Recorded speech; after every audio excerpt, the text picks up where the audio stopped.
एक लड़का अपनी माँ को वृद्धाश्रम में छोड़ गया। उसके 75 वर्षीय पिता की मुश्किल से कुछ दिन पहले ही मृत्यु हो गई थी।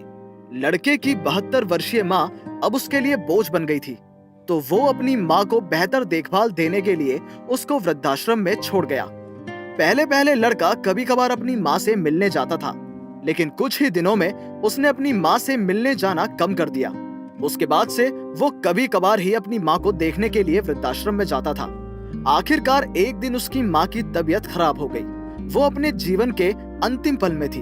लड़के को वृद्धाश्रम में बुलाया गया और उसकी माँ की हालत की जानकारी दी गई। लड़का अंतिम बार अपनी माँ को देखने गया था, तब उसकी माँ बिस्तर पर पड़ी थी। वो बहुत बीमार थी और उसे बोलने में भी बहुत तकलीफ हो रही थी। माँ की यह हालत देखकर लड़का खुद को अपराधी सोचने लगा।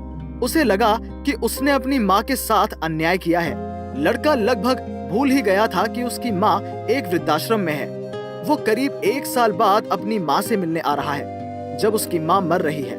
उसने अपनी माँ से पूछा, मैं तुम्हारे लिए क्या कर सकता हूँ? माँ ने कहा, कृपया वृद्धाश्रम में नया पंखा लगा दो। पुराने पंखे शायद ही गर्मी को मात दे सकते हैं, इसलिए यहाँ बहुत गर्मी है। साथ ही खाने को ताज़ा रखने के लिए एक फ्रिज खरीद देना। यहाँ हमारे लिए फ्रिज नहीं है, इसलिए मुझे ज्यादा समय खाए बिना सोना पड़ता था।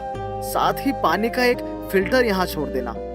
यहाँ का पानी बहुत ही खराब है। माँ की बात सुनकर लड़का हताप्रभ रह गया। उसने अपनी माँ से पूछा, माँ, तुमने ऐसा पहले क्यों नहीं कहा? तुम मुझे अभी क्यों बता रही हो?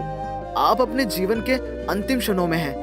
जब आप यहाँ थे तो आपने शिकायत क्यों नहीं की? अब आप ऐसा क्यों कह रही हो? क्या ये अब आपके काम आएंगे? माँ ने जवाब दिया, ये मेरे लिए नहीं है, मैंने अपनी जिंदगी बिताई है। बेटा, ये आपके लिए है।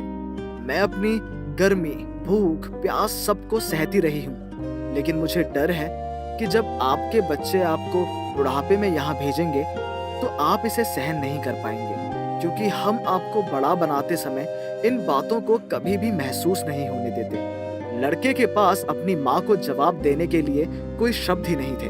उसे एहसास होता है कि उसने कितनी बड़ी गलती की है। ये कहानी हम सभी के लिए एक चेतावनी है। जैसे जैसे हम बड़े होते हैं, हम अपने जीवन में इतने व्यस्त हो जाते हैं कि हम भूल जाते हैं कि हमारे माता पिता की उम्र हो रही है और वो जीवन भर हमारे साथ खड़े रहे हैं। एक दिन हमारे पास भी उनके साथ खड़े होने का समय होगा। इस कहानी में लड़के जैसी गलती कभी मत करना। अपनी माता पिता से प्यार करो और उनका सम्मान करो।